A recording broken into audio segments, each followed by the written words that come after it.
I think it would be true to say that most people find the mindfulness of breathing the easier of the two meditation practices. And in fact, some people, I think, go so far as to say they just can't do the Metta Bhavana, it's too difficult.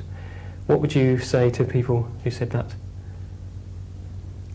I think people say this for various reasons, so it's difficult to generalize an answer. It's difficult to give an answer that would be applicable to all cases.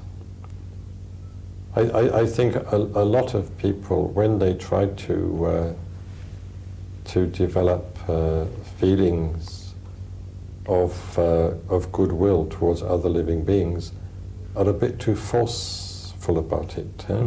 I won't say willful, because that word has perhaps been overused, not to say abused. They're a bit too forceful, let us say. They don't do it in a sufficiently relaxed sort of way. I think the secret is to look at your relations to people and to things, even to animals, and just to ask yourself, well, where do you have positive feelings? Where do you feel goodwill? Take that as a starting point and remind yourself that yes, you are capable of feeling goodwill. And inasmuch as you do experience goodwill towards this person or that creature, you're able to develop it towards a greater number of people, a greater number of creatures. You're able to eventually even universalize it.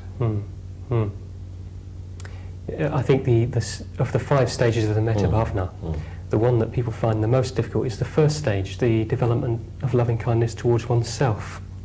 And they often say that they'd be able to do the Metta Bhavana if it wasn't for the first stage, and they quite often miss the first stage out. Do you think that's advisable? Well, if one has really insuperable difficulty in developing goodwill towards oneself, but can experience at least some goodwill towards others, all right, concentrate on the goodwill towards others for the time being. But you mustn't give up on yourself, as it were. You must, nonetheless, sooner or later come back to developing feelings of goodwill towards yourself. I mean, very often people are unable or find it very difficult to develop goodwill towards themselves because they've been brought up with the idea, or they've somehow acquired the idea, that they're unworthy, that they don't deserve affection or goodwill. They may even feel, in specifically Christian terms, that they're sinners, even miserable sinners, and not deserving of anything like goodwill. Perhaps they don't like themselves. Perhaps they don't, I'm not going to say accept themselves, again this is a term that's become overused, but in some ways they're unduly critical of themselves, and that they have to let up a bit.